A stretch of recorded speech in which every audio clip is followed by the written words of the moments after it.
រឿងទុនសាយជាប់គូតនិងគល់ត្រាចថ្ងៃមួយទុនសាយស្វែងរកចំណីអាហារបានប្រទះគល់ត្រាចមួយដែលគេទើបនឹងកាត់ថ្មីមានជ័រក៏ស្អិតត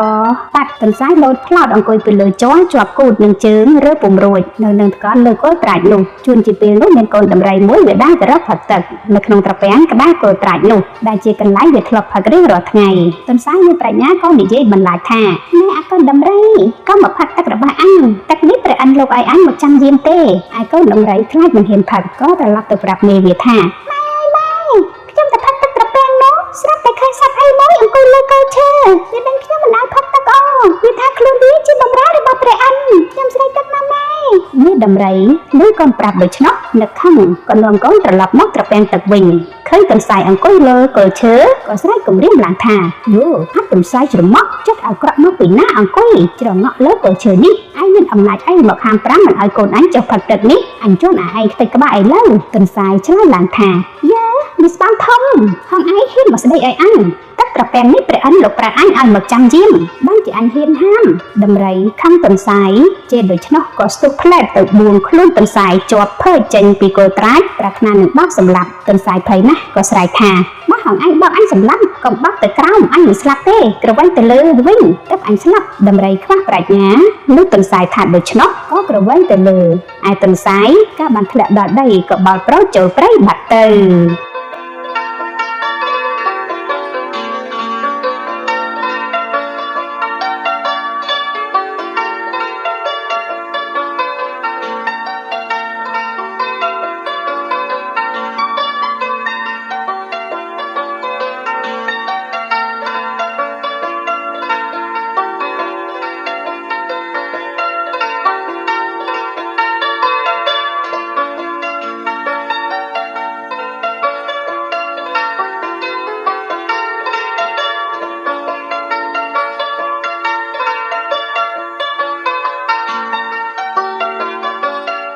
រឿងក្អែកស្រុកបង្រៀនក្អែកព្រៃ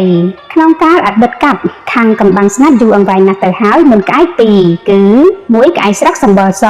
មួយទៀតក្អែកព្រៃសម្បល់ខ្មៅក្អែកស្រុកនេះវាចេះស៊ីចំណីអាហារគ្រប់យ៉ាងវារស់តែដោយសារលួចឆក់ចំណីអាហាររបស់អ្នកស្រុកស៊ីរាល់ថ្ងៃមនុស្សណាទុកចំណីអាហារមិនប្រយ័ត្នវាលួចឆក់ពាន់ទៅស៊ីមួយរំពេចថ្ងៃមួយក្អែកស្រុកហារកស៊ីតាមធម្មតាបានជួបនឹងក្អែកព្រៃហើយវាសួរថាបងក្អែកព្រៃឯងរកស៊ីតាមរបៀបណាសប្តាហ៍ថ្ងៃក្អែកព្រៃឆ្លើយថាខ្ញុំសប្តាហ៍ថ្ងៃរកស៊ីតាមសមាអាជីវៈមិនលួចឆក់របស់គេយកមកចិញ្ចឹមខ្លួនទេបងក្អែកស្រុកឯងរកស៊ីតាមរបៀបណាដែរក្អែកស្រុកឆ្លើយថារកស៊ីតាមរបៀបបងឯងនោះស៊ីមិនទាន់មកទេរកស៊ីតាមរបៀបខ្ញុំទៅប្រសើរហើយងាយផងក្អែកព្រៃសួរថាតើរកស៊ីរបៀបដូចម្ដេចក្អែកស្រុកឆ្លើយថានៅពេលព្រឹកនៅតាមមនុស្សម្នាគេហាត្រីតុកដែលធ្វេសប្រហែសផ្លេចត្រចៀកឬគេដើរទៅនេះទៅណោះអស់ខ្ញុំបោះពួយផ្លែទៅឆក់យកមកភ្លាមហើយហាទៅស៊ីលើចុងឈើឯនោះធ្វើប្រងើយក្អែកព្រៃថាអូអញ្ចឹងខ្ញុំមិនដែលរកស៊ីទេរបៀបហ្នឹងបងឯងប្រយ័ត្នដូចពាក្យចាស់ថាលួចគេវាក្រាន់ប្រយ័ត្នគេទាន់វាក្រាណាក្អែកស្រុកថាមើលបើក្អែកព្រៃឯងទៅលើជាមួយខ្ញុំម្ដងមើល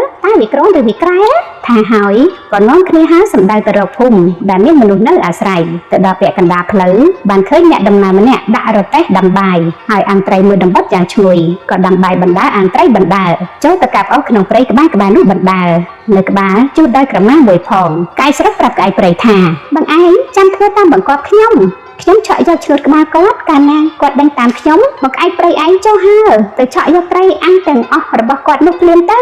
ក្អែកទាំងពីរជំនុំគ្នារួចហើយក្អែកស្រុកបោះពួយសម្ដៅទៅឆក់យកឈ្នួតក្បាលតានោះបានហើយយ៉ាងលឿនតានោះក៏ខំរត់ដេញបង្អើយកឈ្នួតក្បាលវិញឯក្អែកព្រៃឃើញតាដេញដណ្ដើមយកឈ្នួតក្បាលពីក្អែកស្រុកក៏ស្ទុះផ្លែតទៅយកត្រីអាំងហើយហើរទៅទុំលើចុងឈើធ្វើប្រងើយក្អែកស្រុកឃើញក្អែកព្រៃឆក់ត្រីអាំងបានហើយក៏ទម្លាក់ឈ្នួតក្បាលតានោះឲ្យទៅវិញតាបានឈ្នួតក្បាលក៏ត្រឡប់មកកន្លែងរទេះរបស់គាត់រកមើលត្រីអាំងមិនឃើញងាករេចុះឡើងមិនឃើញសោះក៏ក្រឡេកទៅលើចុងឈើទៅឃើញក្អែកទាំងពីរកំពុងចែកត្រីគ្នាអាំងស៊ីយ៉ាងហឺហាតាក្តៅចិត្តណាស់ប៉ុន្តែមិនដឹងធ្វើម្ដេចកើតចាប់ពីថ្ងៃនោះមកក្អែកព្រៃក៏ចេះរកស៊ីលួចឆក់ដោយក្អែកស្រុករហូតមកដល់សប្តាហ៍ថ្ងៃនេះ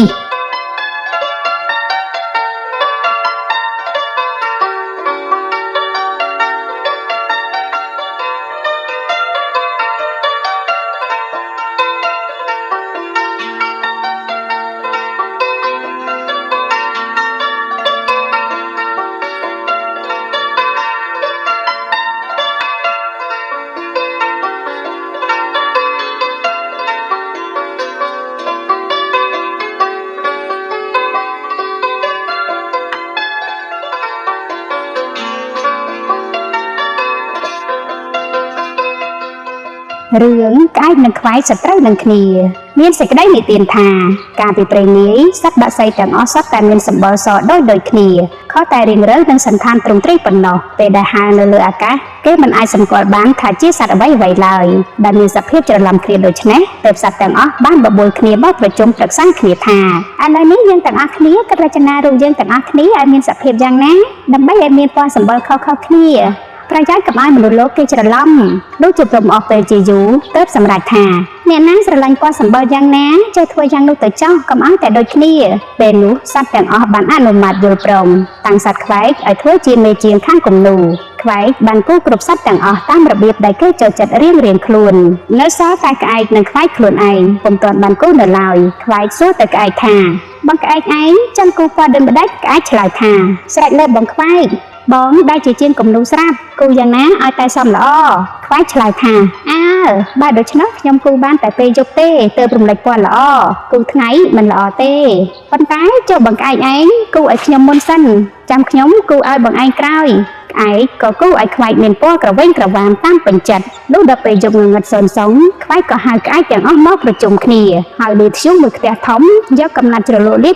បពេញសពទាំងអស់គ្មានសរសាច់ត្រង់ណាបន្តិចបន្តួចឡើយលុះព្រឹកឡើងកាលណាក្អែកទាំងអស់ឃើញខ្លួនខ្មៅព្រិចគ្រប់គ្នាឯខ្វែកគ្រាន់តែភ្លឺព្រៀងក៏នាំគ្នាហើរកិច្ចខ្លួនបាត់អស់ក្អែកនឹកខឹងណាស់នាំគ្នាហើរស្រែកកង់រំពងពីពេញព្រៃរកខ្វែកឲ្យតែជួបប្រទះនឹងចឹកសម្លាប់ឲ្យវិនាសហេតុនោះហើយទើបសត្វខ្វែករកស៊ីតែពេលយប់ព្រោះបើរកស៊ីនៅពេលថ្ងៃនោះមុខជាពើប្រទះនឹងសត្វក្អែកដែលជាសត្រូវយកជីវិតគ្នារបស់វាក្អែកនឹងព្រួតគ្នាចឹកសម្លាប់ចោលមិនខាននោះដល់ពេលថ្ងៃវានាំគ្នាពួនសងំនៅក្នុងព្រៃបាត់អស់រហូតមកដល់សព្វថ្ងៃនេះ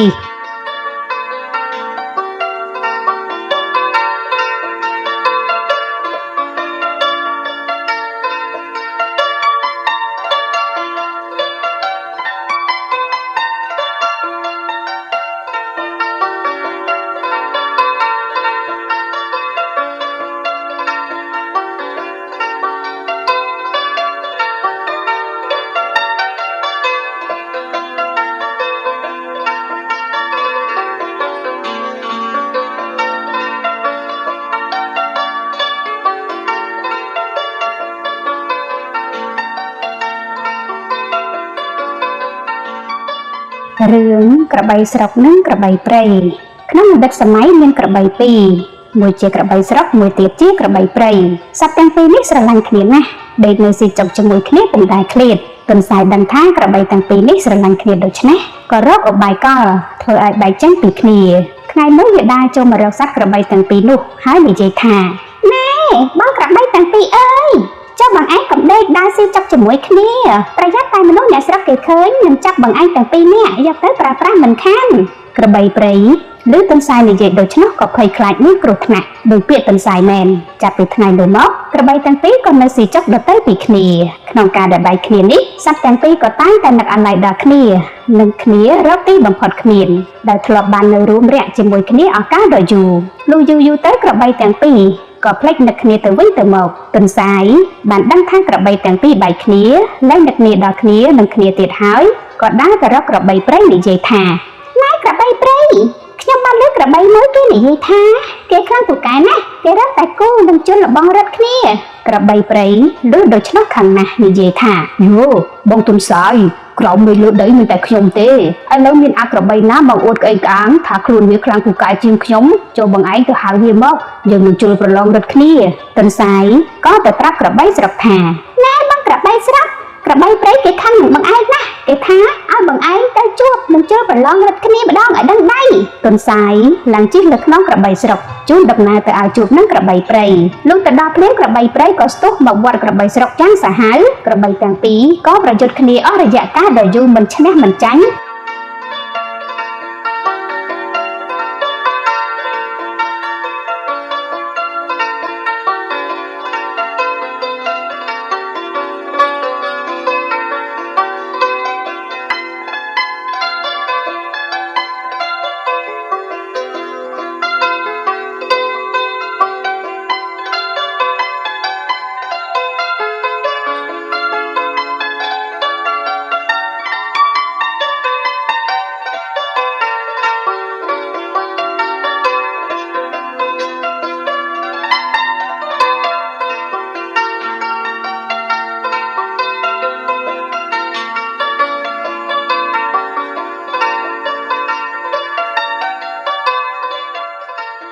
ផងតែនឹកឆ្ងល់ថាសត្វកណ្ដុរតូចតាចពេកណាស់ហើយពុំមែនជាសត្វមានរិទ្ធផងហេតុអ្វីក៏គេលើកធ្វើជាតំណាងឆ្នាំទី1គឺឆ្នាំជូតបានដូច្នេះព្រោះមានរឿងព្រេងមួយតាក់ទងនឹងកណ្ដុរមានសេចក្តីនិទានថាមានប្តីប្រពន្ធជាអ្នកទាល់ក្រមានកូន17នាក់សត្វតែស្រីថ្ងៃមួយឪពុកម្ដាយជំនុំគ្នាថាយើងបើទាល់ក្រម្លេះនឹងទ្រាំចិញ្ចឹមកូនពុំបានទេត្រូវតែយើងដាច់ចិត្តនាំយកទៅប្រោះចោលតាមតែកម្មផលរបស់វាចោះហើយនិយាយទៅកាន់កូនទាំងនោះថាកូនអើយយើងនៅក្នុងស្រុករកស៊ីចិញ្ចឹមជីវិតមិនរស់ទេគួរតែទាំងអស់គ្នាទៅនៅព្រៃវិញឯកូនក៏ស្រស់ស្រួលតាមទាំងអស់ឪពុកម្ដាយគិតគ្នាហើយស្រេចថាយើងនាំវាទៅដល់ព្រៃធំហើយចូលឲ្យជ្រៅទៅទៀតសឹមយើងទៅចេញពីវាគិតហើយក៏នាំកូនចេញទៅដឹងថាបានឆ្ងាយអង្វែងហើយក៏ឈប់សម្រាកនៅទីនោះហើយកូនមកឲ្យជុំគ្នានិយាយទៅកូនថាកូនឯងកុំដើរបែកគ្នាបានចំណៃអ្វីស៊ីចែកគ្នាស៊ីឥឡូវទាំងអស់គ្នានៅទីនេះចោះម៉ែឪទៅរកផ្លែឈើថាហើយក៏ដើរចេញទៅនាំគ្នាកិច្ចទៅភូមិផ្ទះវិញលុះបាត់យូរពេកកូនទាំងអស់នាំគ្នាដើរទៅរកដើរទៅចូលទៅដល់ក្នុងស្រុកយក្សដែលជាធំនៅកំឡោះតែគ្មានឪពុកម្ដាយមានតែប្អូនស្រីក្រមុំម្នាក់ថ្ងៃមួយយក្សប្រុសឲ្យប្អូនស្រីដាំបាយដំណើបឲ្យច្រើនហើយវារែកយកទៅចាក់ពូនធ្វើជាទំនប់ភ្លឺស្រែចាក់ហើយក៏ទៅលំនៅវិញទទួលពេលនោះនាង17នាក់ដើរទៅជួបប្រទះនាំគ្នាស៊ីបាយដំណើបនោះស្រាប់តែយក្សមកទាន់ក៏ចាប់យកទាំងអស់ទៅហើយយកទៅប្រគល់ឲ្យប្អូនស្រីវាទុកជាខ្ញុំបម្រើតរៀងទៅនាងទាំងនោះលំបាកណាស់ព្រោះយក្សប្រើអត់មានត្រាប្រណីសម្លៀកបំពាក់គ្មានទេវាឲ្យដេកនៅតែក្រោមផ្ទះគឺយក្សមានបំណងថាឲ្យតែនាងទាំងនេះធំវានឹងយកធ្វើជាចំណីអាហារថ្ងៃមួយយក្សហាម5នាងទាំងអស់នោះថាកុំឲ្យដើរទៅទិសខាងកើតនិងទិសខាងត្បូងឲ្យសោះចាប់តាំងពីថ្ងៃបានហាមហើយយក្សប្រុសចេះតែដើរលេងសប្បាយមិននឹកប្រកាសទីលំនៅនាងទាំងអស់នឹកឆ្ងល់ណាស់ចង់លបដើរទៅមើលនៅទិសខាងកើតឃើញប្រាសាទក៏រួមគ្នាចូលទៅមើលខាងក្នុងក៏ឃើញមានពាងអង្គធំបបួលគ្នាបើកមើលឃើញសត្វតែទឹកមាសនិងទឹកប្រាក់ពេញអង្គក៏យកចង្អុលដៃទៅជ្រលក់ក្នុងទឹកមាសគ្រប់គ្នាដកឡើងដិតជាប់ដៃជូតមិនជ្រះសោះក៏នឹកភ័យក្រែងយក្សដឹងគិតគ្នាយកកំណាត់រុំក៏រុំចង្អុលដៃដូចគ្នាហើយក៏នាំគ្នាដើរទៅរកមើលខាងទិសឯត្បូងទៀតនាងទាំងនោះបានយល់រូងមួយធំលុះដើរចូលទៅមើលឃើញកំណោឆ្អឹងមនុស្សក៏ជាពំនុកតាមផ្នែកឆ្អឹងដែលឡាយពីគ្នានាងទាំងឡាយភ័យខ្លាចក៏ថយចេញមកវិញជំនុំគ្នានឹកគិតព្រួយថាបើយើងនៅទីនេះយូរទៅមិនជាយក្សស៊ីជាមិនខានជំនុំគ្នាក៏រត់ក្រែងរត់មិនរួចទាល់កំណត់ក៏ព្រួយក្នុងចិត្តឥតឧបមារាល់ថ្ងៃពេលមួយអាយក្សប្រុសត្រឡប់មកពីក្រៅមកដល់ផ្ទះឃើញនាងទាំង17រុំចង្អុលដៃដូចគ្នាក៏សួរថាវាស្អីបានជារុំចង្អុលដៃស្រស់គ្នាម្លេះនាងទាំងនោះភ័យហើយឆ្លើយថាកំណត់មកយក្សឆ្លើយវិញថាអញមិនជឿទេស្រាយកំណត់រុំចេញឲ្យអញមើលភ្លាមនាងទាំងនោះស្រាយប្រញាប់ប្រញាល់យក្សឃើញហើយក្រេវក្រោតស្រាយសន្ធាប់ថាអញហាមផ្ដាច់ឥឡូវមិនក៏ចិត្តធំចង្រៃទៅបំផ្លាញទៅតែបានយ៉ាងនេះហងឯងចង្រៃអាក្រក់ណាស់មកទាំងអស់គ្នាទៅកន្លែងនោះម្ដងទៀតនាងទាំងឡាយភ័យយំសស្រានឹកថាយក្សនាំទៅសម្លាប់ហើយលុះដើរទៅដល់ចិត្តឃ្លាំងយក្សវាក្តៅចិត្តវាចាប់នាងទាំងនោះម្ដងមួយលើកទម្លាក់ទៅក្នុងទឹកមាសនៅលេចលងរងវេទនាតតែអស់ចិត្តទៅវាស្រង់ឡើងនាងទាំងនោះរងាលងស្ទើរស្លាប់តែជាគុណម្យ៉ាងគឺនាងនោះមានរូបរាងកាយប្រកបដោយរស្មីភ្លឺចិញ្ចែងវិសេសដូចមាសចាប់តាំងពីពេលនោះមកនាងទាំងអស់កើតទុកព្រួយជានិច្ចនឹកថាទ្រាំនៅទៅទៀតមុខជាស្ដាប់គ្រានោះមានកណ្ដុរសបានមកយល់រឿងនេះកណ្ដុរក៏មានចិត្តមេត្តាដល់នាងទាំងនោះលុះដល់ពេលស្ងាត់កណ្ដុរមកប្រាប់ថានាងរកគ្នាតែខំនៅទីនេះនឹកជាយក្សវាស៊ីជាចំណីវាហើយបើកណ្ដុរក៏មិនរួចជើងវាដែរឥឡូវនេះយើងជួយគិតឧបាយសង្គ្រោះបានតែនាងចូលចាំថាដល់ពេលជាប់បាយកុំជាប់ចោលទុកទឹកបាយឲ្យយើងផឹកយើងនឹងកាយរួមក្នុងដីធ្វើផ្លូវឲ្យនាងរួចរត់ឲ្យផុតពីស្រុកយក្សហើយនាងត្រូវនៅធ្វើបាយខាវតាសម្រាប់ធ្វើជាស្បៀងតាមផ្លូវចោះនាងទាំងអស់ទទួលថា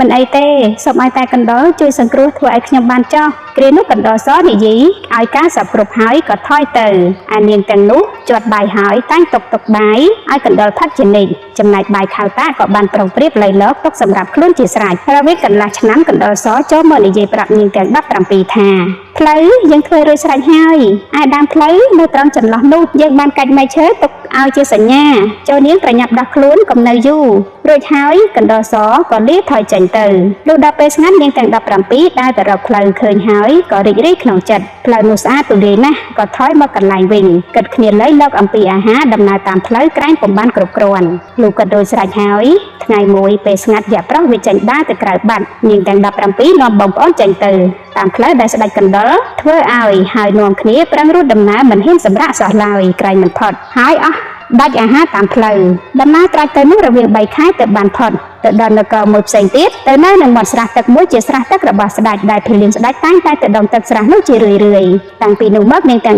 17នាក់បានសុខសប្បាយហើយខ្លួនកាន់តែពេញចំទង់ក្រមុំអស់ហើយនៅលំហែកាយនឹងស្រះនោះទទួលនឹងពេលនោះភីលៀងទៅដងទឹកបានឃើញនាងទាំងនោះស្ថិតនៅព្រំព្រាតក្បែរស្រះនាងពិនិត្យមើលឃើញសពគ្រប់ក៏ប្រញាប់ទៅទូលព្រះរាជាវិញ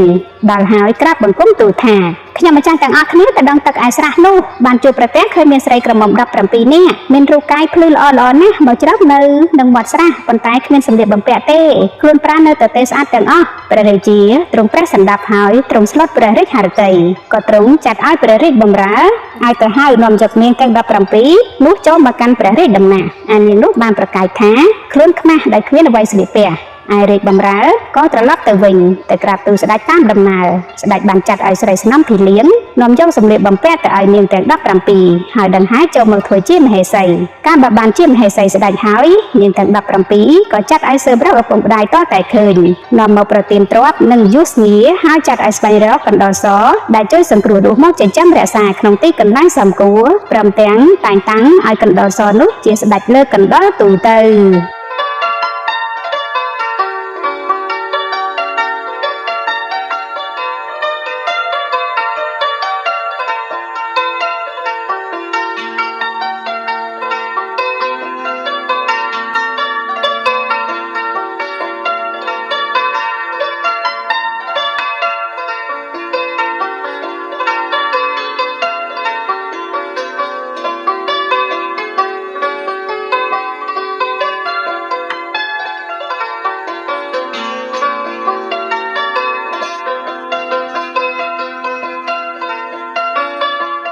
រឿងសត្វឥន្ទ្រីនិងក្រពើដណ្ដើមដំរីគ្នាស៊ីមាននិទានមួយថាមានសត្វឥន្ទ្រីមួយនៅលើកោះកណ្ដាលសមុទ្រហើយមានក្រពើមួយធ្វើរូបនៅលើកោះនោះផងសត្វឥន្ទ្រីនោះតែងតែឆាបដំរីអំពីត្រើយសមុទ្រយកមកឆៃនៅខាងរូងក្រពើជាប្រក្តីថ្ងៃមួយក្រពើមើលយល់ឥន្ទ្រីពំដំរីនឹងឆៃហើយក្រពើនោះគិតខ្នាន់ក្នុងចិត្តថាអញនឹងដណ្ដើមសាច់អំពីឥន្ទ្រីមកឆៃលុះឥន្ទ្រីពំដំរីមកដាក់ដល់ឋានដែលធ្លាប់តែបរិភោគរៀងរាល់ថ្ងៃនោះក្រពើនោះវាចាញ់អំពីរូងឡើងទៅរកឥន្ទ្រីហើយសួរថាមនាលឥន្ទ្រីម្ដេចក៏ព្រះស្ដែងមកលួចសាច់ដំរីជាអាហារអញឥន្ទ្រីឆ្លើយថាដំរីនេះអញឆាបយកមកអំពីត្រើយសមុទ្រជាប្រកបទៅតែអំបញ្ញមិញនេះឯងម្ដេចក៏ព្រះស្ដែងថាអញលួចអាហារព្រះស្ដែងក្រពើនិងឥន្ទ្រីក៏វិវាទគ្នាប្រាថ្នាចង់បានសាច់ដំរីទៅវិញទៅមកពុំដាច់ស្រេចឡើយទើបនាំគ្នាទៅប្តឹងពោធិសត្វជាតាបោះនៅទីនោះក្រពើនិងឥន្ទ្រីប្តឹងដោយដំណើរទីតីក្រពើថាខ្ញុំខំដំរីនឹងឆៃនៅរូងខាងរូងលំនៅខ្ញុំឥន្ទ្រីនេះវាមកដណ្ដើមសាច់ដំរីនឹងយកឆៃជាអាហារវាឥន្ទ្រីថាដំរីនេះខ្ញុំឆាបអំពីត្រើយសមុទ្រជាប្រកបទើបតែមកដល់ខ្ញុំគិតនឹងឆៃស្រាប់តែក្រពើនេះវាឡើងអំពីរូងទៅថាខ្ញុំលួចចំណីអាហារវាទាំងនេះសូមព្រះអង្គពិចារណាឲ្យខ្ញុំហោងតែតាបោះមកមើលដល់ទីកន្លែងដំរីឃើញតែស្នាមក្រចកឥន្ទ្រីពុំឃើញចង្កុំក្រពើនោះឡើយព្រះអង្គយកក្រចកឥន្ទ្រីមកផ្ទាប់មើលយល់ថាមែនតាបោះថាឥន្ទ្រីនេះយល់ជាមានសាក្សីមែនពិតឯក្រពើអត់សាក្សីអ្វីឡើយទើបកាត់សេចក្តីនោះឲ្យក្រពើចាញ់ឥន្ទ្រីតាបោះកាត់សេចក្តីដូច្នេះហៅថាសុគតិកមណង្ហង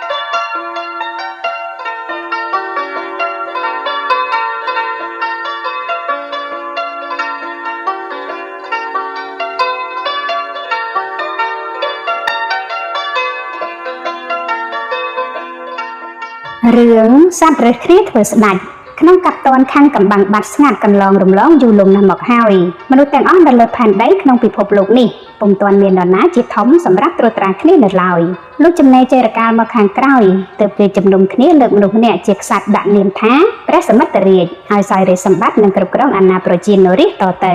ពួកសត្វទាំងឡាយគឺសត្វមរឹកបក្សីនិងមច្ឆាជាតិកាលបើបានឃើញមនុស្សមានស្ដេចមួយអង្គសម្រាប់ត្រួតត្រាប្រជាពលរដ្ឋទូទៅដូច្នោះក៏នាំគ្នាផ្អើលឆោឡោជ្រួចច្របល់ប្រកោកប្រកាសឲ្យពិភពលោកគឺមនុស្សនិងសត្វទាំងអស់ដឹងថាពួកខ្លួននេះពុំទាន់មានស្ដេចសម្រាប់ត្រួតត្រានៅឡើយទេ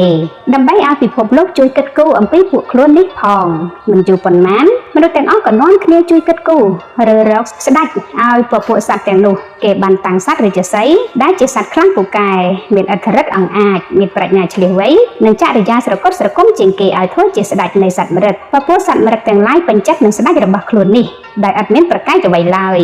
ពួកសត្វត្រីគេបានតាំងអនន្តមច្ឆាដែលជាត្រីធំជាងគេឲ្យធ្វើជាស្ដេចនៃមច្ឆាជាតិទាំងអស់ពួកមច្ឆាក៏ទទួលយកដោយពេញចិត្តយ៉ាងក្រៃលែងឯពួកបក្សីលុះបានជំនុំរើសរកសត្វដែលនឹងធ្វើជាស្ដេចនៃបក្សីទាំងពួងស្រាប់តែមានបេក្ខជនពីររូបឈរឈ្មោះឲ្យគេតាំងគឺសត្វក្អែកមួយសត្វនាមមួយសត្វទាំងពីរនេះសត្វតែមានសត្វជាបរិពារយ៉ាងច្រើនរៀងខ្លួនសត្វទាំងពីរនេះមានគំនិតចង់ធ្វើជាស្ដេចគ្រប់គ្នាម្ល៉េះហើយក៏ចែកជាពួកបកដែលឃោសនាប្រកួតប្រជែងអួតតែបកខ្លួនរបស់ខ្លួនរៀងខ្លួនមិនតែប៉ុណ្ណោះថែមទាំងដែលឃោសនាបន្តបង្អាប់គ្នាទៅវិញទៅមកផងខាងក្អែកថានរណានឹងឲ្យអាសត្វមៀមធ្វើជាស្ដេចកើតបើភ្នែកវាធំម្ល៉េះតែកាលណាវាបានធ្វើជាស្ដេចលើបក្សីទាំងពួងវានឹងបំផ្លិចបំផ្លាញអស់បក្សីផងនានាបានអ្នកទាំងអស់គ្នាមិនជឿខ្ញុំត្រូវអ្នកមើលតែភ្នែកវាយើងគង់យល់បានថាវាជាសត្វកាចយំក្នុងពិតប្រាកដមែនឯពួកមៀមក៏ឃោសនាបង្អាប់ទៅសត្វក្អែកវិញថាយើអាសត្វក្អែកខ្មៅទាំងឆ្អឹង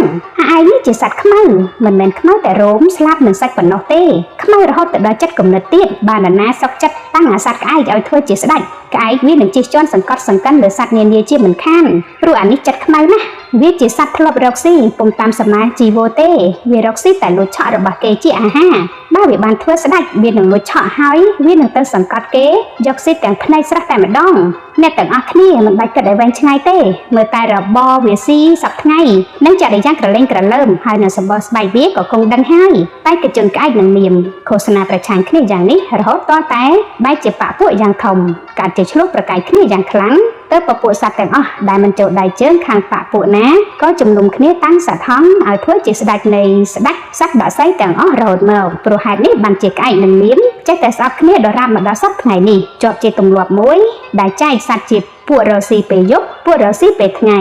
ហើយទាំងពីរពួកនេះឃើញគ្នាមិនបានទេ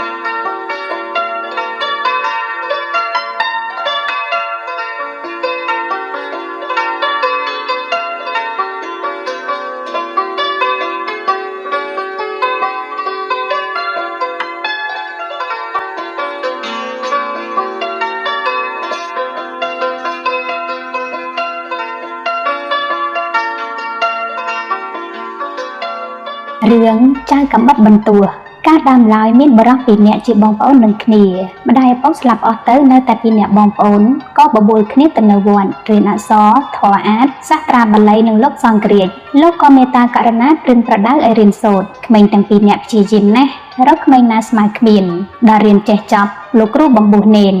ទាំងពីរពុំខ្ជិលសោះខំរៀនសូត្រនិងបំរើគ្រូពុំឲ្យគ្រូអាអន់ព្រះតីឡើយនេនទាំងពីរបួសបាន5វស្សានឹកចាំសឹកក៏ចូលទៅវន្ទាលាលោកគ្រូសឹកគ្រូក៏ព្រមឲ្យសឹករួចលោកគ្រូផ្ដាំបរោះបងឲ្យទៅនៅរកស៊ីស្រុកចិននិងបានជាចៅសួរធំក្នុងស្រុកចិនឯបរោះប្អូនគ្រូពុំបានផ្ដាំអ្វីឡើយត្បិតគ្រូមើលឲ្យឃើញថាបរោះប្អូននឹងបានសោយរាជ្យជាស្ដេចនគរ2ទើបលោកគ្រូផ្ដាំថាចៅឯងទៅរកស៊ីបើនឿយណាស់កុំដេកយកប្រពន្ធត្រូវមើលម្ដាយក្មេកចូលដំណេកកុំនិយាយនឹងប្រពន្ធបើឯងរក្សាពាក្យទាំង3ម៉ាត់នេះបានស្មើបាននគរ2អញគ្មានអ្វីឲ្យឯងទេបរោះទាំងពីរអ្នកបងប្អូនក៏លាលោកគ្រូទៅ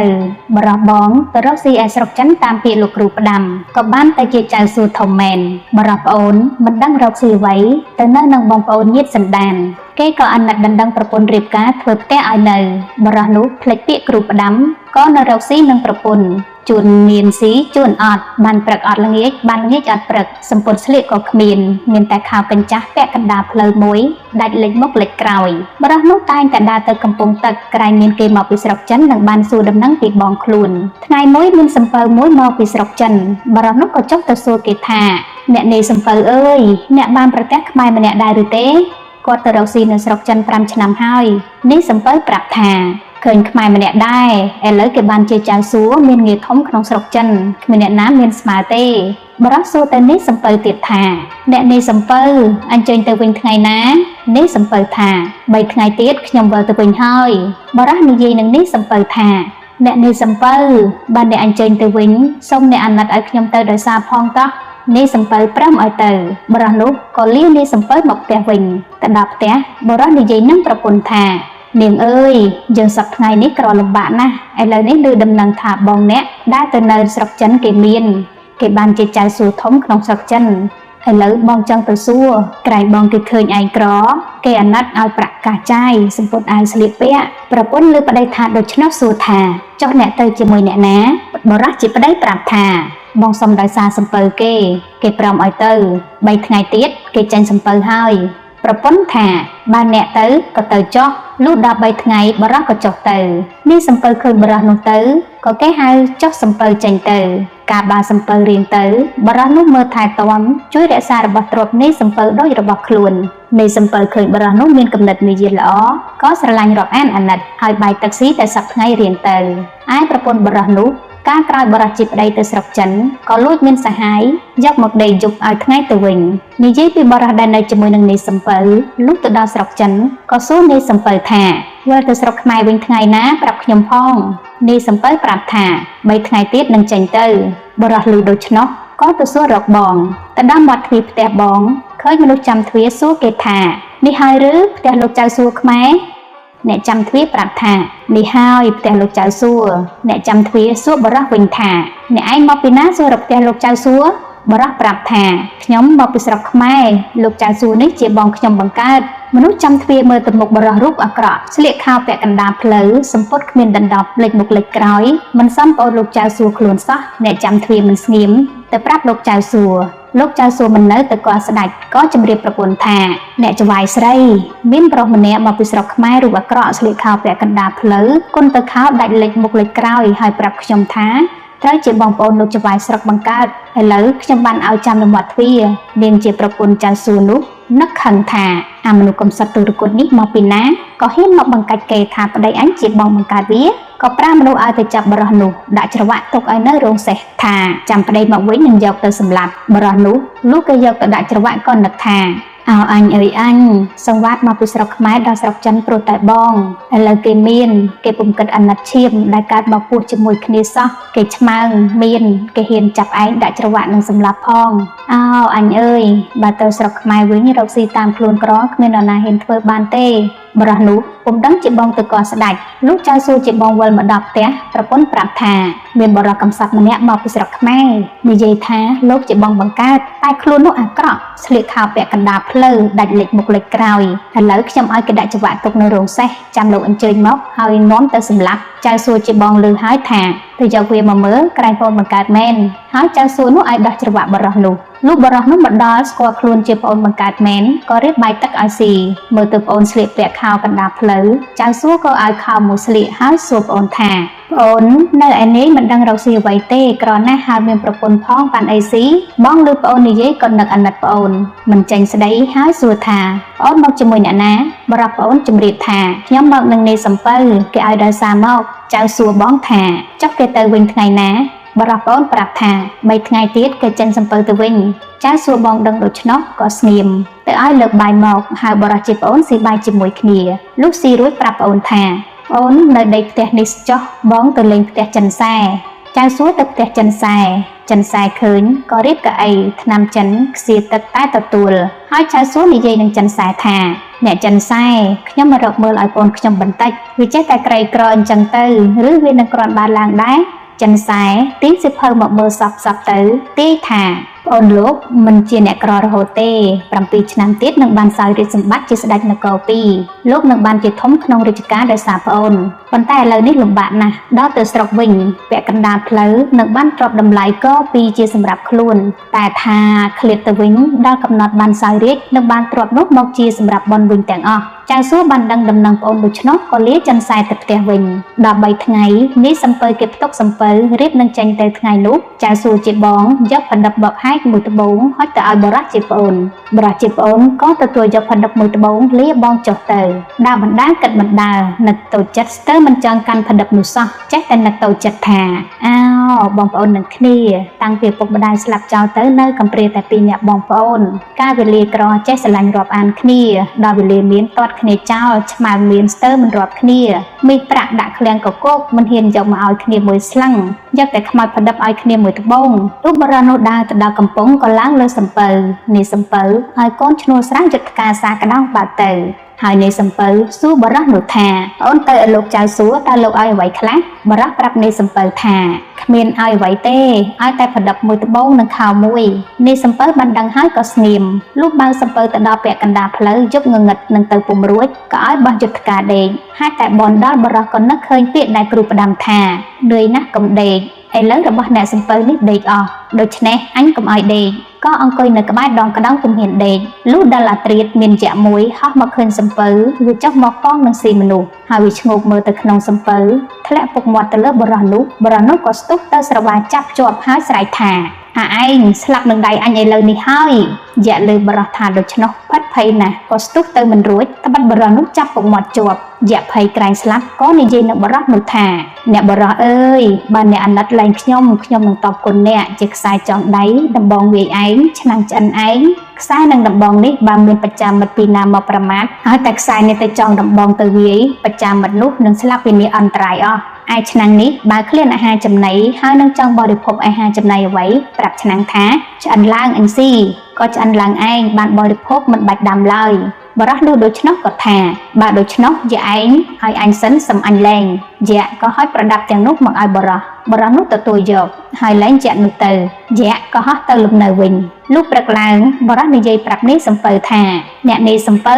យប់មិញមានយក្សមួយមកគិតនឹងស៊ីយើងរាល់គ្នាកុំតែបានខ្ញុំកុំអីយក្សវាស៊ីអស់ទៅហើយបានអ្នកនេះសំពៅមិនជឿខ្ញុំសូមមើលសំណុកយក្សដែលវាសោកខ្ញុំនេះមានខ្សែចងឯងដបងវាឯងឆ្នាំងឆ្អិនឯងផងនៃសំពៅលុះដូច្នោះសួរថានៅឯណាប្អូនយកមកឲ្យបងមើលផងបរោះនោះហេតុតែជាមនុស្សត្រង់ក៏យករបស់ទាំងនោះមកបង្ហាញនៃសំពៅឃើញរបស់ទាំងនោះនឹកថា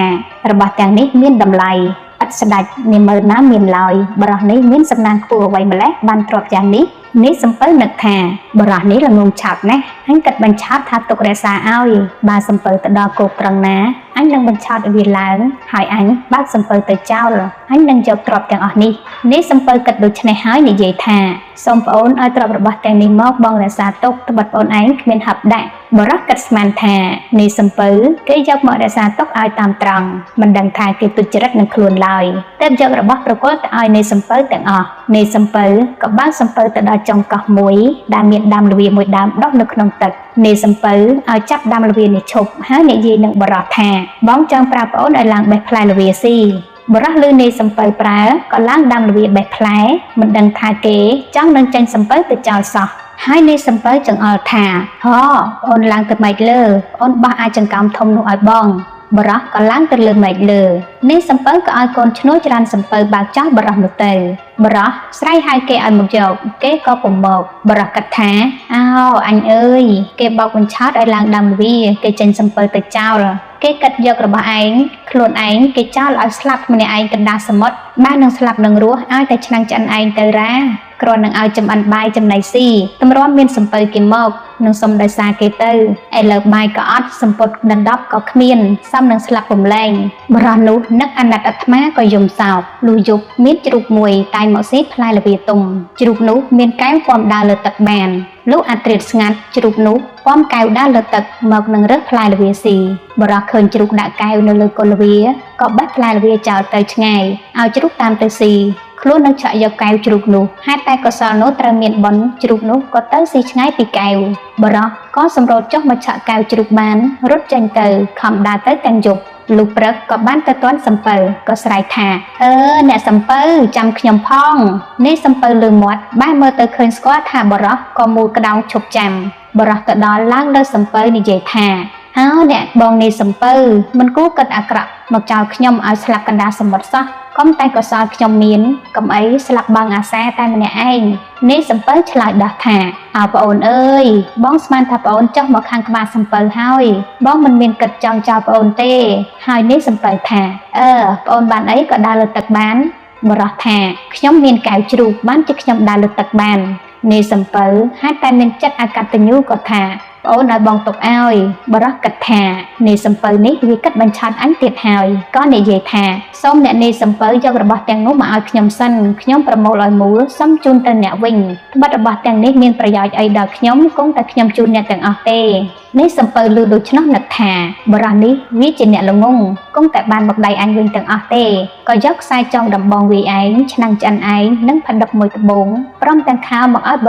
រោះទទួលរៀបវិចរួចសពគ្រប់ក៏សំពះលានេះសំពៅចុះដើរទៅលើទឹកទៅនេះសំពៅនឹកស្ដាយក្រោយមិនចេញស្ដីមួយម៉ាត់បរោះខំដើរដោយអំណាចកែវផ្លូវដើរ7យប់បរោះដើរតែមួយថ្ងៃទល់ប្រឡប់ដល់ផ្ទះលុះបរោះទៅដល់ផ្ទះក៏ស្រែកហៅប្រពន្ធថានាងអើយនាងបើកទ្វារឲ្យបងទៅផងបងមកដល់ហើយឯនាងប្រពន្ធជាស្រីអាក្រក់ក្បត់ចិត្តប្តីកំពុងតែដេកអប់សហាយឬមាត់ប្តីហៅធ្វើជាថាអ្នកណាហៅអីប្តីអញមិននៅទេក៏មកហៅអញបរោះឮប្រពន្ធថាដូច្នោះនឹកថាប្រពន្ធចិត្តត្រង់នឹងខ្លួនក៏ឆ្លើយថាបងមកហើយនាងប្រពន្ធថាយីអ្នកទេឬខ្ញុំគិតថាជាមនុស្សផ្ដេសផ្ដាស់វាហៅខ្ញុំមែននោះថាអ្នកចាំខ្ញុំអុជចន្លោះសិនតែវាបណ្ដោះសាហាយវាសោះបរោះក៏ជីកដីក្រោមចន្ដើកាប់កែវនិងខ្សែចងដំបងវាឯងឆ្នាំងឆ្អិនឯងរួចលុបដីទៅមែននោះបណ្ដោះសាហាយវារួចវាអុជចន្លោះមកទទួលប្តីឡើងទៅលើផ្ទះរៀបបាយទឹកឲ្យប្តីស៊ីរួចវានាំប្តីចូលដេកពេលដេកវានិយាយថា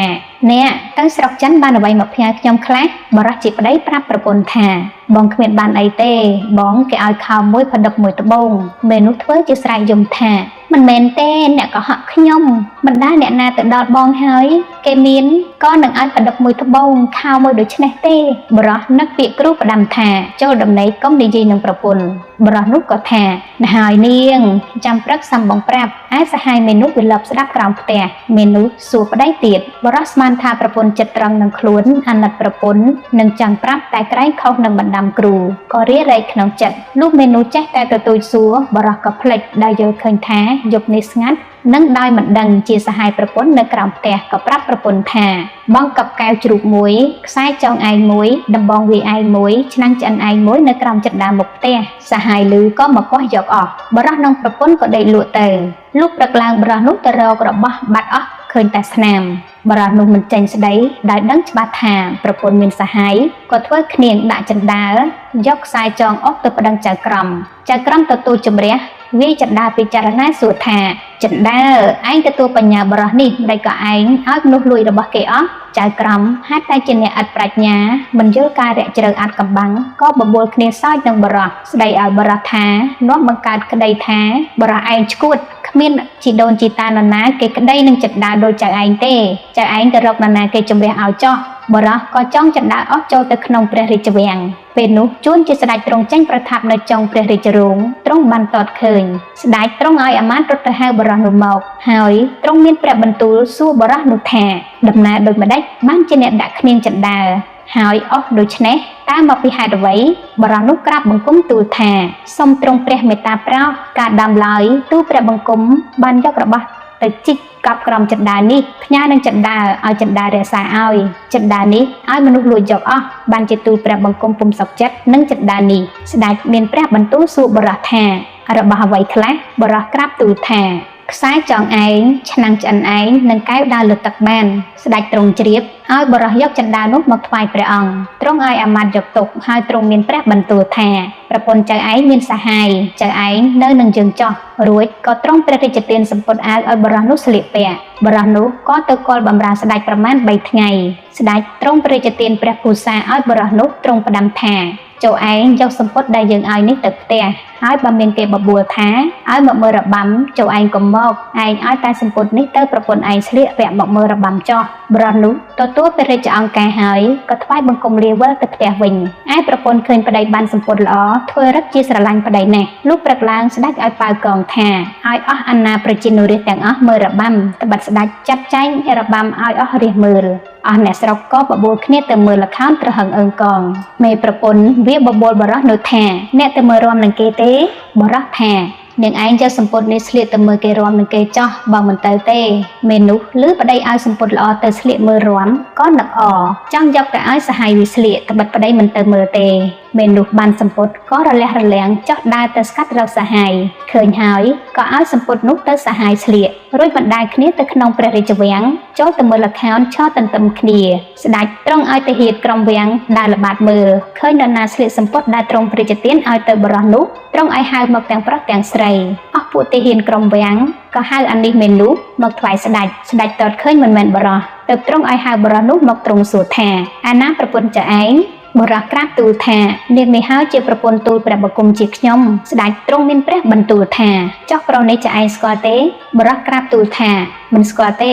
ស្ដេចទ្រង់ឲ្យយកសម្ពុតកញ្ចាស់មកឲ្យយកអាសហាយនោះផ្លាស់សម្ពុតថ្មីចេញហើយទ្រង់សួរថាសម្ពុតនេះចាឯងបានមកពីណាអាសហាយផិតភ័យក៏ក្រាបទូលថានាងនេះឲ្យទូលព្រះបង្គំជាខ្ញុំស្លៀកស្ដេចត្រាស់សួរថាឯងលួចប្រពន្ធបរោះនេះមែនទេអាសហាយក្រាបទូលថាទូលព្រះបង្គំជាខ្ញុំលួចមែនទ្រង់សួរថាឯងលួចរបស់ដែលបរោះនេះគេកប់ក្រុមចិនដើមមែនឬទេអានោះក្រាបទូលថាមែនស្ដេចទ្រង់ឲ្យបណ្ដាអានោះទៅយករបស់ទាំងនោះមកទ្រង់សួរបរោះនោះថារបស់នេះជារបស់ចឯងហើយឬបរោះក្រាបទូលថានឹងហើយណាហើយសូមទ្រង់អភ័យទោសវាឲ្យវាយកគ្នាជាប្តីប្រពន្ធចោះស្ដេចនឹងនាមឺនកោតចិត្តបរោះនោះក៏ទ្រង់លើកលែងទោសតាមពាក្យសុំបរោះនោះលើករបស់ទាំងអស់ថ្វាយស្ដេចដោយក្រាបទូលថាខ្សែនិងដំបងនេះបើមាននរណាមកជាប្រចាំមិត្តសូមទ្រង់ប្រើខ្សែឲ្យចងដំបងឲ្យវាយប្រចាំមិត្តនោះស្រាប់ពីអ្នកអស់បានឯឆ្នាំងនេះបើទ្រង់សពព្រះរាជហឫទ័យនិងព្រះស្ងោយអ្វីគ្រាន់តែទ្រង់ប្រាប់ថាឆ្នាំងឆ្អិនឡើងព្រះស្ងោយនោះក៏ឆ្អិនដោយព្រះរាជហឫទ័យកែវជ្រូកនេះទៀតបើសពព្រះរាជហឫទ័យយាងលើទឹកក៏ទ្រង់យាងបានស្ដេចនឹកក្នុងព្រះតីថាទ្រព្យទាំងនេះជាទ្រព្យមានតម្លៃនឹងរកទ្រព្យអ្វីឲ្យស្មើនឹងតម្លៃរបស់បរិះនោះគ្មានទុកជាខ្លួនអញក្តីមហាសេដ្ឋីក្តីបុត្រីក្តីទ្រព្យទាំងពេញនគរក្តីក៏ពុំស្មើនឹងរបស់បរិះនោះដែរហើយទ្រង់មានព្រះបន្ទូលទៅនឹងបរិះថាអញគ្មានអ្វីនឹងតបថ្លៃទ្រព្យចៅទេមានតែបុត្រីនិងរាជសម្បត្តិអញលើកឲ្យជាតម្លៃទ្រព្យចៅបរិះក្រាបទូលថាសូមទ្រង់ព្រះមេត្តាប្រោសទូលព្រះបង្គំជាខ្ញុំជាមនុស្សកំសត់ពុំប្រាថ្នារាជសម្បត្តិនិងព្រះជបុត្រីល្អធូលីព្រះបាទទេ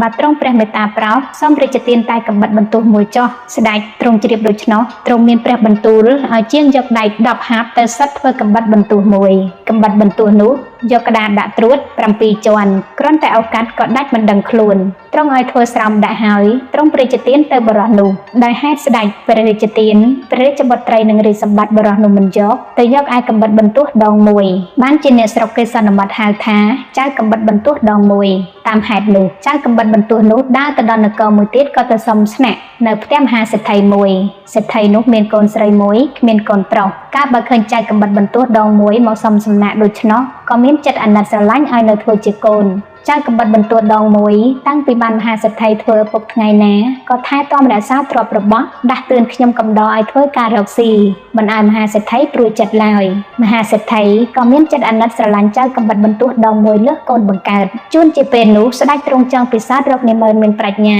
ចេះរក្សាទឹកដីជួសទ្រង់បានទ្រង់ក៏រៀបទីព្រះតែនក្រាលពុះប្រែព្រំដាក់ចំណីអាហារបើមន្ត្រីណាត្រូវវេនចាំវាំងឲ្យស៊ីដេករៀងទៅ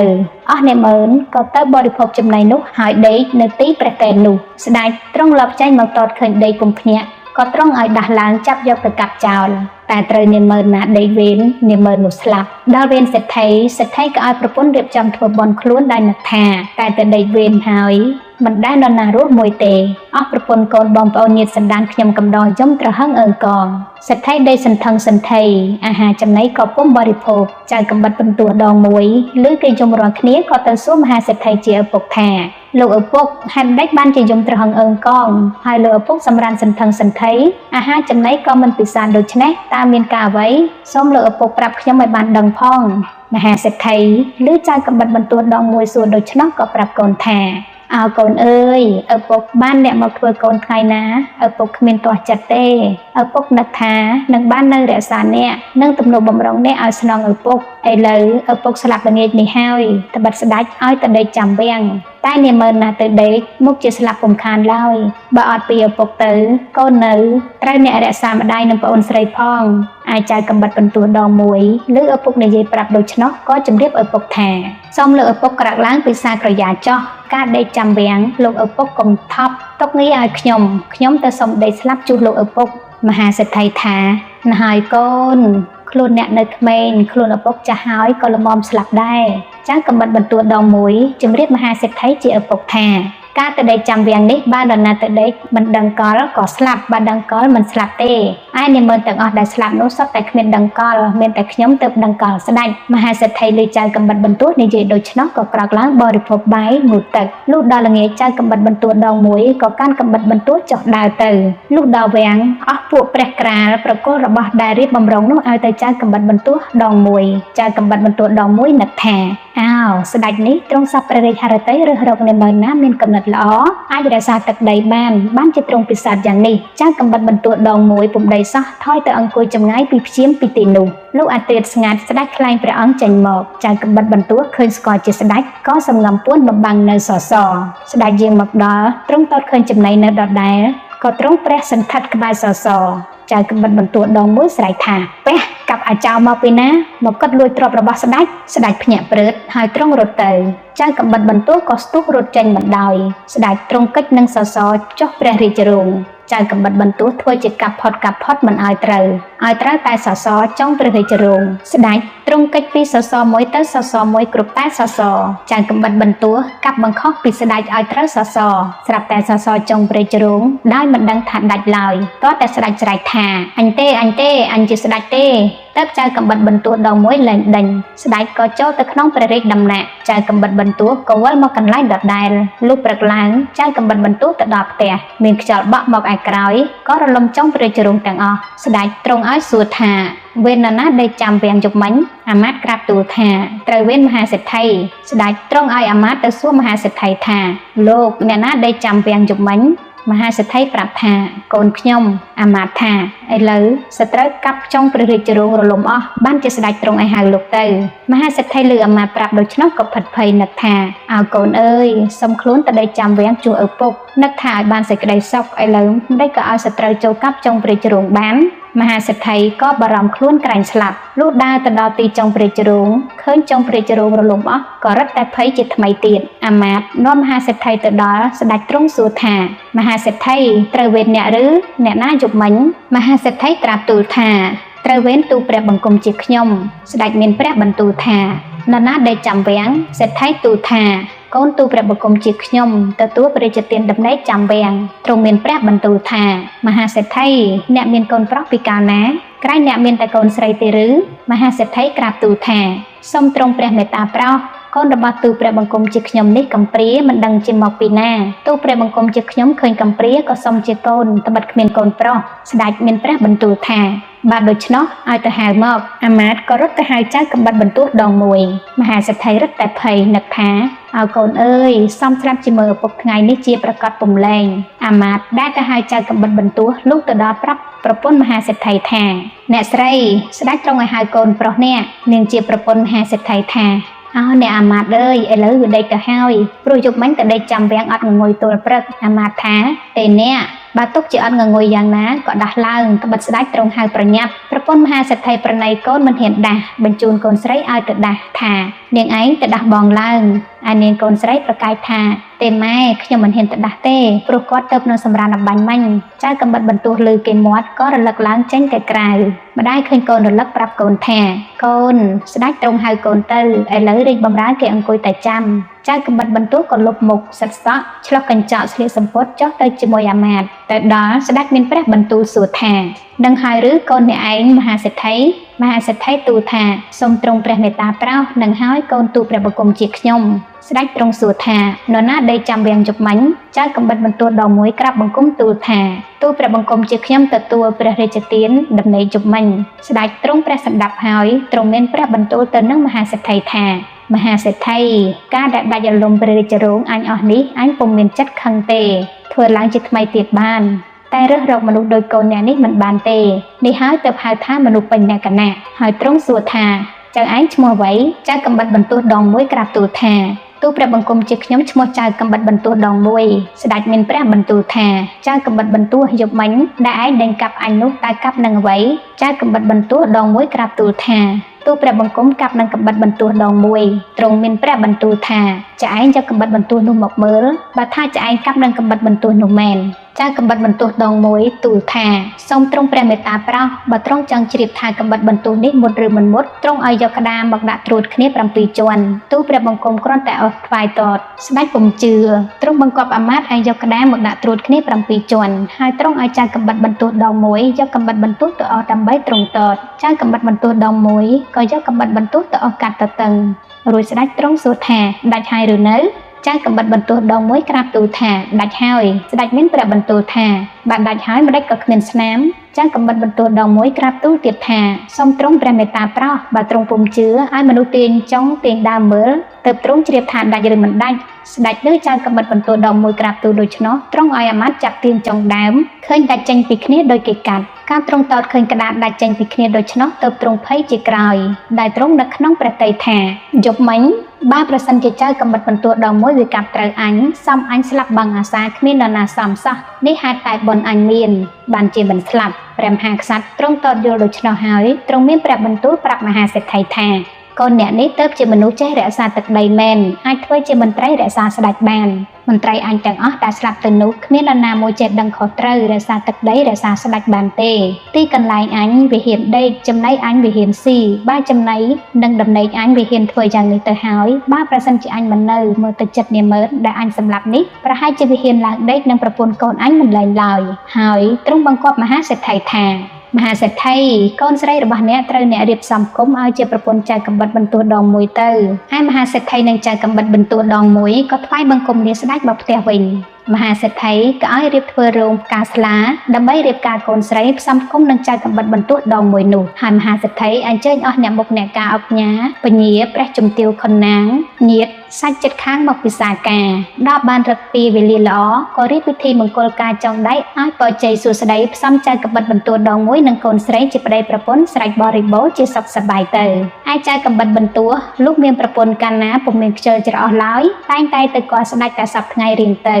លោកព្រះជាកាន់តែចាស់ជរាទ្រង់នឹកក្នុងព្រះចិន្តាថាអញចាស់ជរាហើយនឹងរកបុត្រាគ្មានតែបុត្រីអំណះពីអញទៅនគរអញនឹងសូន្យព្រោះគ្មានកូនណានឹងសោយរាជស្នងអញនេះបានឥឡូវឃើញតែចៅកំបិតបន្ទោះនេះវាមានចំណេះប្រាជ្ញាកិរិយាមាយាទល្អណាស់ដូច្នេះគួរអញផ្សំផ្គុំបុត្រីឲ្យទៅវាសោយរាជស្នងអញរក្សាអស់អាណាប្រជានុរាជចោះស្ដេចទ្រង់ព្រះតម្រិះក្នុងព្រះចិន្តាតែប៉ុណ្ណោះក៏ទ្រង់ព្រះបញ្ជាឲ្យសង់រោងមង្គលអាពាហ៍ពិពាហ៍ទ្រង់ឲ្យហៅគុនគូរករឹកពីវេលាល្អទ្រង់ឲ្យមហាសេដ្ឋីចៅកំបិតបន្ទោះដងមួយទៅថ្វាយព្រះអង្គទ្រង់អភិសេកឲ្យរាជសម្បត្តិជាស្ដេចរក្សាអស់អាណាប្រជានុរាជជាសុខសប្បាយតទៅហើយនាងជាកូនស្រីមហាសេដ្ឋីក៏ទ្រង់ឲ្យយកមកជាមួយគ្នាស្ដេចកំបិតបន្ទោះទ្រង់ឲ្យមហាសេដ្ឋីធ្វើជាអគ្គមហាសេនាសម្រាប់ធ្វើរាជការរក្សាព្រះនគរស្នងព្រះអង្គក្រោយមកព្រះមហាក្សត្រជាព្រះវរបិតាទ្រង់ចាស់ជរាទ្រង់ព្រះទីវង្គតទៅស្ដេចកំបិតបន្ទោះធ្វើសាលាសង់មេនប្រាសាទបូជាព្រះបិតាមេដាធ្វើបុណ្យឆ្លងហើយធ្វើព្រះចេតិយបញ្ចុះព្រះធាតុទាំងពីរព្រះអង្គស្ដេចកំបិតបន្ទោះក៏គង់នៅជាសុខឥតទុក្ខសោករោគាបៀតបៀនឡើយហើយទ្រង់នឹកចង់ទៅថ្វាយបង្គំស្ដេចដែលទ្រង់ធ្វើកំបិតបន្ទោះព្រះជាទានកាលមកដែលជាបរិះនៅឡើយរួចទ្រង់ឲ្យមន្ត្រីរៀបកែនពលថ្មជើងរៀបព្រះទីនាំងអសពីរួចហើយទ្រង់ផ្ដាំអគ្គមហេសនាឲ្យថែរក្សាព្រះរាជវាំងមើលព្រះអគ្គមហេសីទាំងពីរហើយស្ដេចយាងឡើងព្រះទីនាំងក៏ជេនបោះចេញទៅ3ខែទើបដល់លុះស្ដេចយាងដល់ហើយក៏ទ្រង់ឲ្យអាមាត្យចូលទៅទូលថាត្បិតស្ដេចកំបិតបន្ទោះដងមួយដែលកាលពីដើមបានថ្វាយខ្សែចងដបងវាឯងឆ្នាំងឆ្អិនឯងនិងកែវជ្រូកដើរលើទឹកហើយទ្រង់ឲ្យធ្វើកំបិតបន្ទោះដងមួយព្រះជាទានទៅឥឡូវបានសោយរាជជាស្ដេចចូលមកថ្វាយបង្គំព្រះអង្គអាមាត្យទទួលព្រះបណ្ដាំក៏ថ្វាយបង្គំទូលស្ដេចនោះតាមព្រះរាជបញ្ជាស្ដេច នោះទ្រង់ជ្រាបក៏ទ្រង់ឲ្យរៀបទទួលយ៉ាងមហោឡារិកអាមាត្យវិលទៅទូលស្ដេចកំបិតបន្ទោះវិញថាស្ដេចម្ចាស់នគរសូមព្រះអង្គយាងស្ដេចចូលទៅជាឆាប់ត្បិតទ្រង់រលឹកណាស់ហើយចៅកំបិតបន្ទោះក៏ទ្រង់ឲ្យពួកពលរាជយោធាដង្ហែព្រះអង្គយាងចូលទៅស្ដេចម្ចាស់នគរទៅស្ដេចកំបិតបន្ទោះឃើញប្លែកណាស់ស្ទើរពុំស្គាល់ក៏ទ្រង់ចោះចុងព្រះជរងមកទទួលចាប់ព្រះហស្ថនាំឡើងទៅហើយទ្រង់រៀបជប់លៀងអស់ពួកពលនាម៉ឺនសពមុខមន្ត្រីឲ្យស៊ីផឹកសប្បាយហើយស្ដេចម្ចាស់នគរទ្រង់គិតក្នុងព្រះតីថាខ្លួនអញចាស់ហើយគ្មានបុត្រានឹងសោយរាជស្នងឥឡូវចៅកំបិតបន្ទោះនេះមានបុណ្យណាស់បានសោយរាជជាស្ដេចអញមានបុត្រីមួយនេះមិនដឹងគួរឲ្យទៅអ្នកណាទ្រង់ព្រះតម្រិះដូច្នេះហើយទ្រង់ក៏ឲ្យរៀបបង្គោលអាពាហ៍ពិពាហ៍ផ្សំគុំព្រះរាជបុត្រីនិងស្ដេចកំបិតបន្ទោះនោះឲ្យអភិសេកឲ្យសោយរាជទៅជាស្ដេចទៅហើយខ្សែចុងដំបងយាយឆ្នាំងឆ្អិនឯងកែវជ្រូកស្ដេចជាព្រះបិតាលើព្រះរាជទានឲ្យព្រះរាជបុត្រទាំងអស់ស្ដេចកំបិតបន្ទោះលុះបានសោយរាជនគរ2ហើយនឹកដល់បងនៅស្រុកចិនទ្រង់ក៏ប្រើឲ្យទៅយកពីស្រុកចិនមកហើយធ្វើជាអគ្គមហាសេនាស្ដីការរាជការជាធំក្នុងនគរហើយស្ដេចកំបិតបន្ទោះថ្វាយបង្គំលាព្រះមេដាបិតាផ្ដាំឲ្យបងមើលរាជការរក្សាវាំងហើយស្ដេចយាងវិលទៅនគរដើមវិញតែយាងទៅយាងមកតតការខុសត្រូវថែរក្សាអស់អាណាប្រជានុរាស្ត្រជាសុខសប្បាយរៀងទៅនឿយណាស់កំដេកយកប្រពន្ធឲ្យមើលម្ដាយក្មេកដេកយប់កុំនិយាយនឹងស្រី